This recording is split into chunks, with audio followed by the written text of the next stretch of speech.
Hey there, guys. So I want to thank you, as always, for taking the time to check out this week's live stream. Alrighty, let's get this started. So I do want to thank you guys, and the screen will probably glitch here and there, just so you know. I'm on the new iOS, so I'm on the beta, so it kind of glitches a little bit because I've been testing it out. But just know that that's why the screen's flashing all over the place, so it's normal. It's something I've been dealing with as far as my computer is concerned. But what I do want to mention, guys, is I do want to mention my website, bponlinefitness.com. I do have a ton of information on there as it relates to online fitness coaching. If you do want the link to my website, feel free to let me know. Of course, I don't have the link here on the screen. Normally, I have it on my homepage or my home slide here, but if you want that link, feel free to let me know. I do want to mention too that, of course, this video, this live stream, as well as other live streams, will also be put onto my YouTube channel. So definitely check out my YouTube channel. I can put that link for you in the comments as well for you to be able to view that. I always keep that updated every single week because I do upload these live streams to that particular channel, to my channel. So with all that being said, guys, let's go ahead and get started with this topic, which is tracking macros without losing your mind. Well, it's a funny title, but I wanted to get something that would sort of catch your attention. So, like with many other streams that I've done, we're going to be going over many different topics as it relates to macros. And these are all of the topics that we're going to basically discuss today. So, we're going to discuss, of course, what are macros and why you should care about them, the biggest myths about tracking macros, simple ways to estimate your macro needs, choosing a tracking style that actually fits your lifestyle, tracking while eating out, traveling, or living real life, common macro tracking mistakes, as well as how to meal prep or not for macro success. So these are all the points that we're going to be going over today. Again, guys, if you have questions, feel free to let me know. I do want to mention that sometimes the comments, if you do leave a comment, sometimes they don't come up right away in the stream. So just know in advance if I don't, you know, see that's not because I'm trying to avoid you. Sometimes the comments don't show up. I'm not sure why that's the case. I know the past few streams I've had comments. It's been a few streams back where I had comments during the video, but they didn't show up when I was streaming. So that does happen here and there. But let's go ahead and get started, guys, with this topic. So, what are macros and why you should care? So, if you've seen likely some of my other live streams, I've talked about macros quite a bit. And this stream is more geared towards somebody who's not as familiar with macros.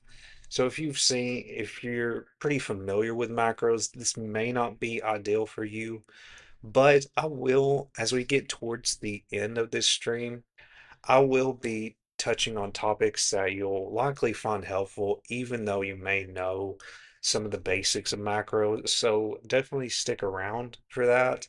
So what are macros and why you should care? So, macros are, of course, short for macronutrients, which are nutrients that are in large amounts that we need.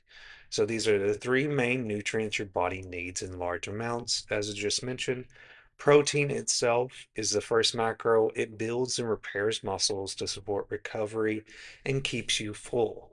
Carbohydrates is your body's main source of energy and it fuels your workouts and brain function.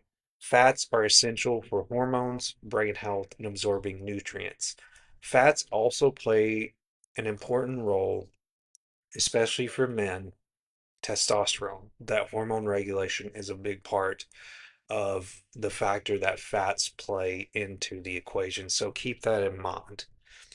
So moving on here. So we've got a good idea on what macros are. It is pretty much self-explanatory. It's those three key nutrients: proteins, carbs, and fats. So what we're going to continue on here is discuss about the biggest myths about macro tracking. Now, again, keep in mind, we're going to go deeper and we're going to talk more about tracking in this stream. So, myth one is you have to be perfect every day. So, you don't have to be perfect. When it comes to tracking your macros, it's more about consistency that matters than perfection. So, you don't need to hit your macros the exact gram each and every day to see results. This is one thing that I try to mention with my clients that when it comes to tracking is that it's more important to focus on getting as close as you can. Even if you may not, get the exact gram, it doesn't matter whether you're getting the total, it just matters that you track the nutrient. That's what matters the most. As long as you're getting a general idea on what you're consuming in a day, that's what's important. Myth two is that this is just for bodybuilders. Macro tracking is for anyone who wants to improve energy, build muscle, lose fat, and feel better regardless of fitness level. So this is not something that's just for a specific group of people. I do this myself. You know, I don't really consider myself a bodybuilder. I guess I would consider myself, I'm a trainer, of course, but I have more of a just athletic top build, I guess you would say. And so, you know, my focus is hypertrophy and gaining muscle. So, I do this, of course, to set an example for my clients, but to do it for my own, fitness journey because if I want to accomplish my goals, I have to, apply the same concepts into my journey as I would with my clients. So just know that tracking your macros is not, it's not just for, high performance athletes or bodybuilders. It's for anyone who's really wanting to, improve, their health overall. Myth three is that it's too time consuming. This is a very common one that I usually hear. And much like with any other habit, it's about getting used to the fact of tracking.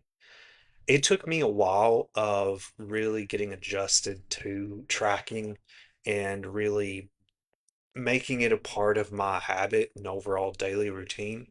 But once I got adjusted, again, it becomes second nature. It becomes like anything else that you do, any kind of habit that you have, like going to the gym. When you're starting out, it is hard to build that habit because that's a new environment. That's something that you're not accustomed to. So you have to learn how to adapt to that environment and really know, how I can really implement this into my daily life. So just know that once you build a habit, once you start logging common meals, tracking just takes a few minutes a day. One thing I mention with clients as well is that it's more so about building the habit than it is about, of course, getting everything in total. So if you're somebody who is trying to get adjusted with tracking meals, just know that there's many ways that you can do it. You can log it yourself in a journal, and I'm going to expand upon this as well. Or you can use different apps that can sort of help with that. One of the apps that I use and my clients use as well, sometimes they use the other app that I provide, which is Trainerize, but a lot of times though, my Trainerize app that I use for my clients actually can be integrated with MyFitnessPal. So MyFitnessPal is another app, and basically what it is primarily a meal tracking app. It does do other things related to fitness and tracking other aspects, but it's really more about nutrition in itself and tracking nutrition and making the process a little bit easier because you're not having to look at a ton of labels when you're doing, you're tracking in MyFitnessPal. All you have to do is search the specific food or the meal that you've ate and you log it in there. And it'll automatically populate all of the calories the macronutrients as well as other nutrients, not just macros, but every single nutrient, whether it's, you know, talking about macronutrients, is just the smaller, vitamins and minerals in the food. It breaks down all that and it gives you basically a total of how much that particular amount of food is going to take up towards your overall goal. And you set a goal in there when you use MyFitnessPal. That's something for another day, but just know that there's many ways that you can really use a method that works for you. And I'm going to discuss a little bit further on that as we go through this. Myth four is that you can eat junk as long as it fits your macros. This is another big, this is one that I try to get across many times with my clients that it's not about just hitting that goal. You don't, of course you want to hit your goal, but you want to make sure that you're getting quality foods. This means, of course, getting the proper, quality foods in each of these. When it comes to protein, again, I've discussed this before, but that's like grilled chicken, salmon, anything that's like lean meats is generally going to be a good idea. You could have snacks like Greek yogurt. For carbs, of course, carbs is the big sticking point with a lot of people nowadays. And really, when it comes to carbs, there's a lot of great options. You could do quinoa, you could do brown rice, you could do whole wheat based grains, anything like that is going to be fine. As long as you're getting quality nutrients, that's what matters. The same with healthy fats. There's avocados, there's olive oil. There's a ton of different options like nuts, almonds, walnuts, anything like that. All of those options are going to be fine. Of course, when you choose more whole foods, that's going to help as well. One thing I think that a lot of people do struggle with too when it comes to this aspect of quality nutrients themselves is a lot of times you kind of have to consume a little bit more when you eat quality foods because you don't get as many calories, of course, when in those particular foods. But it's still important to focus on getting those macros that you need and getting the quality ones, not just trying to reach your specific goal. It's because if you're having just bad junk, calories and macros, it's not going to matter. It's going to be counterproductive to what you're trying to accomplish. So just keep that in mind that whole foods, again, support better performance, digestion, and recovery. You're going to notice the difference in, consuming whole foods versus processed foods when reaching your macros. There's a big difference there. So myth five here is that it creates an unhealthy obsession. This isn't true. And when it comes to this, when it's done right, macro tracking can build food awareness. I think whenever I started, getting into the concept or getting into the whole habit of tracking, meal tracking and things of that nature, when I started doing that, it made me more aware of what I was eating throughout the day. I knew more about my overall nutrition. I knew more about, when I needed to slow down on eating specific foods. It didn't make me obsess about it. It made me become more aware. And that's what you're going to notice is that it's going to bring more awareness to what you eat. Even though you think you know what you eat in a day, it makes a difference when you see it overall what you're eating. So, again, it's a tool for mindfulness. It's not about restriction, it's about you being more mindful on what you're eating day to day. So, simple ways to estimate your macro needs. So, this is just a simple sort of guide to, give you an idea on if you're focusing on a particular goal, how much a percentage of that specific nutrient macro you would need based on your goal. Now, keep in mind that this is not all inclusive. This is just a simple, way to sort of understand this point. So you can use the rule of thumb macro ratios, which is a good starting point based on your goals. So when it comes to these different points, this again, what your specific goal is as well as your overall maintenance calories is going to make a difference on sort of the percentage that it's going to be here when it comes to macros. So just know that this is a general sort of guideline on where your overall, nutritional needs should be based on your macros fitting that particular goal.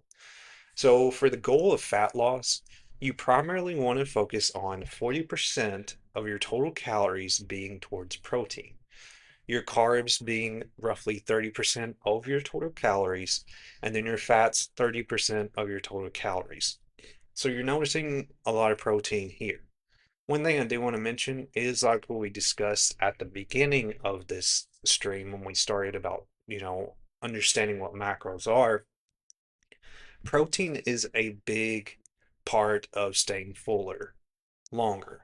So that is the big reason why when you include protein, a little bit more protein in your diet, of course, keep in mind we're talking about quality nutrients. We're not just talking about random protein. We're talking about quality protein in your diet. When you have that quality protein, it's going to keep you fuller longer and you're not going to want to eat as much. So this in turn is going to help with the fat loss process. So with maintenance, this maintenance itself to understand is basically to be able to maintain your overall existing weight. This would be, the percentage based on trying to maintain your weight. And again, keep in mind that this is going to change depending on what your overall, calorie intake is in a day, your overall weight. It's going to change depending on where you're at. So generally, for maintenance, you would want to have 30% of your total calories being protein, 40% of your total calories being carbs, and then fats, 30% being of your total calories. So, one thing I do want to mention when it comes to carbohydrates to sort of understand why you're seeing a shift with carbs. So, carbs are basically, again, I know it's a really sticking point here when we're talking about carbs, but carbs in themselves, again, when we're focusing on healthy carbs, when we're focusing on whole grains, we're not focusing on the, white bread. We're not focusing on that when we're talking about carbs here. We're focusing on quality carbs. And carbs themselves are really a crucial part. I mean, they're a macro, as I've mentioned. And so carbs, what they do is they help to give your body more energy. So when you consume carbs, it gives you more energy. And as you get more energy, again, that helps you to be, to sustain, staying active. And so with carbs, it helps to, it gives you that energy, especially like when you're going into like before a workout. One thing I do usually mention to clients is that it does help to consume a little bit of, some carbs in your diet to help with, the process of getting into the workout as like a pre-workout sort of routine to help your body get ready and to give you that energy you need to begin the workout. And that's one thing I usually mention. So when you're getting that carbs in your system, again, we're talking about quality carbs that helps to give you more sustained energy throughout the day. So keep that in mind. Again, these are going to change depending on where you're at as far as your body weight is concerned, but this is a general sort of guideline. For muscle gain, the general focus is protein being at 30%, carbs being at 50%, and fats being at 20%. So I know that you're seeing, sort of a significant difference in where carbs are at when we're talking about muscle gain, and proteins are at 30%. So again, the reason why carbs are going up as we are getting into, sort of muscle gain, you're sort of noticing that difference that as we go up, as we go through these goals, muscle gain requires more carbs. Now, the reason being is that with muscle gain, we're doing resistance training. With resistance training, that puts a lot of strain on the body that requires a lot of energy to do. When you're doing weightlifting and strength training, your body's going through a ton of pressure and you got to have sustained injury, or excuse me, energy. I keep getting those mixed up. Sustained energy to get through the workouts. So when it comes to, muscle gain, that's the reason why your carb intake is going to be a little bit higher. So again, your protein is going to be roughly 30% of your total daily calories. Carbs are going to be roughly 50% of your total daily calories. And then your fats are going to be slightly lower with 20% of your total daily calories. So keep that in mind. So as we move forward here, let's talk about choosing a tracking style that actually fits your lifestyle. And like I mentioned before, when we're talking about, you know, being able to build this habit, this is something that you just have to start small. You just have to gradually get adjusted to it and sort of find something that works for you that gives you the ability to stick to the habit. So full macro tracking. So this is best for numbers focused or goal oriented planners. So this is basically, of course, logging your individual macros, your proteins, your carbs, and fats daily. This is ideal for precise physique or performance goals. Again, like I mentioned, you can use tools like MyFitnessPal or Chronometer, which is another nutrition tracking app. Another option is portion-based estimating. So this is best for busy people who hate logging apps. So you can use your hand. So for palm, protein, for a fist, veggies, and for a cupped hand, carbs, and for a thumb, fats. So basically what that is that's giving you a visual on how much you should consume of those specific nutrients. So that's what that means when it comes to portion-based estimating. And it makes the process a little bit more seamless when you have a visual and you can go by that visual instead of tracking individually. Another point is intuitive eating or food awareness. So this is best for those experienced or looking to reduce food stress. So, of course, mindful eating, eating slowly, tune into hunger, fullness, and energy. Really notice how you feel as far as your hunger levels. Focus on food quality over quantity. So this is best when combined with basic nutrition habits already in place. So if you already have a pretty good, nutrition nutrition habit, then that's where you would integrate intuitive eating or food awareness in there. What I recommend for most people is the full macro tracking. If you are somebody who's really struggling with sort of understanding the process, doing it based on portions and estimating is a good way to start out, in my opinion. But I think it's really important to be fully aware of your overall nutrients that you're intaking, your macros, especially when you're focusing on a particular goal. So, tracking while eating out, traveling, or living real life. So, as I mentioned, sort of the beginning, this is something that I've not really discussed and talked about in a live stream. And I may have discussed it when it relates to, holiday eating in the past, like over the holidays, but I've not really discussed as much when it comes to, tracking and traveling and eating out. So, this is one point that I think, anybody can find insightful, even if you watched my streams before. So stop aiming for perfection when it comes to, traveling and things of that nature. When you treat macro tracking like a test you must score 100% on every single day, it of course is going to increase your stress. This is going to lead to decision fatigue or burnout when you're tracking. This is going to turn food into a math problem instead of a source of fuel and enjoyment. And it's also going to lead to a risk of quitting altogether when life gets busy and tracking feels too hard. So, the truth is, your body doesn't measure your intake with the same precision your app does. So, it responds to averages over time. So, here's what you could follow the 90% rule. So, instead of chasing exact numbers every day, aim for being within about 90% of your targets. So protein at roughly within plus or minus 10 to 15 grams, your carbs and fats within 5 to 10%, calories within 100 to 150 kilocalories or calories, and that's close enough to keep your results moving forward without the stress of perfect logging. So, what we're talking about here is reaching as closely as we can. It's not about being perfect, reaching as closely as we can to our goal and not, going overboard with it. If we're traveling, that's the best rule of thumb. You don't have to, and this is something I do try to get across to my clients. Even though with me, I constantly tell them to keep in mind their macros when they're traveling, and when they're doing things, it's hard. It's hard for me too when I travel.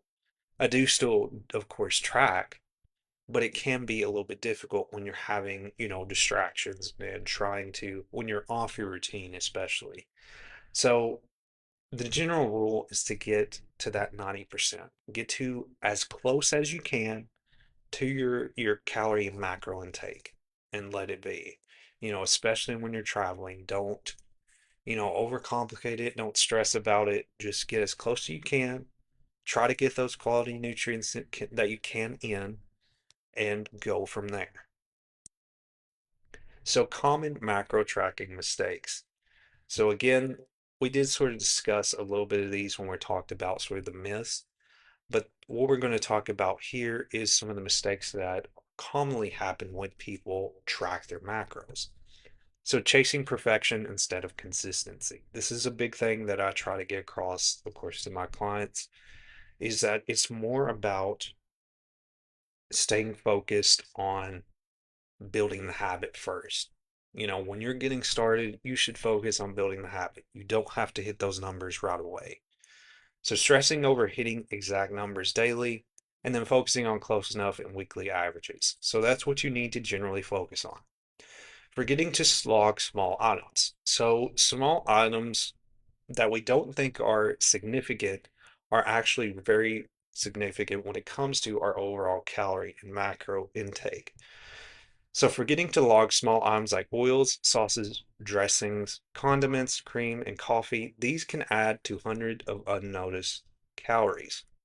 So, if you're struggling reaching your goal and you're feeling like you're doing everything right, sometimes it makes a difference when you really look at your overall intake and really think about, okay, what did I miss tracking? So not weighing or measuring at the start, so eyeballing portions too soon can lead to big miscalculations. So learn accurate portions first and then loosen up over time. Ignoring protein intake, so hitting calories but falling short on protein slows recovery and muscle growth. So make protein your first priority each day. Copying someone else's macros should be based on your body goals and activity level. So using someone else's numbers can stall results. So as with my clients, I always adjust their macros as they go through phases. But keep in mind that if you're following somebody else's macros and somebody's, giving you advice, it may not, you know, go with your overall lifestyle. It may not go with, what you eat day to day. So your macros are going to be different from somebody else's based on your specific goal, your activity level, and things of that nature. So keep that in mind as well. So how to meal prep for macro success. So this is not something that's necessary. You don't have to do it. It's not for everybody, but this is something to keep in mind. So start with your macro targets. Know your protein, carb, and fat goals before your prep. Build muscles around hitting protein first, as we just mentioned, and then balance carbs and fats. Choose 2 to 3 protein sources per week. This could be chicken breast, lean beef, salmon, eggs, tofu, anything like these sort of options. Choose that for your protein. Cook in bulk for easy mix and match meals. Prep your carbs in batches. So, example, rice, quinoa, sweet potatoes, oats. Those are all easy options that you can put in a meal prep. Store, of course, in portion containers or baggies for grab and go convenience. pre-cut and portioned veggies, so keep a mix of cooked and raw options for quick meals and add fiber, micronutrients, and volume without many calories. So it's very simple. Start with your protein, add your carbs in there, and then add a mix of veggies as well. So that's the general guideline. Again, keep in mind your overall protein, carbs, and fats and what your particular goal is in mind when you're doing this as well. Alrighty, guys. So I want to thank you, as always, for taking the time to check this out. I really hope that you found this helpful and valuable. Again, guys, my website is here on screen, which is bponlinefitness.com. I keep it updated daily, well, I should say weekly, where I put my live stream on the homepage for you to view. All the latest live streams are usually uploaded there on the homepage. Another thing too is that you can of course sign up to my email newsletter as you scroll down to the bottom of the page. There's also a ton of information. I have a free fitness blog I upload to each and every Friday, and just a ton of free information related to understanding online coaching and things of that nature. So if you're interested in learning more, feel free to check that out. Feel free to contact me if you want to learn more about online coaching and how the process works and what to expect from it. But thank you guys once again for taking the time to check this live stream out. I really hope that you found it helpful and valuable and that it gave you a little bit more insight when it comes to macros and nutrition tracking. So that's all I have for you guys today. I will have another live stream coming up next Wednesday at 12 p.m. Central Standard Time. So watch for that. I'll have an event where you can RSVP to it and be ready for it when it comes up.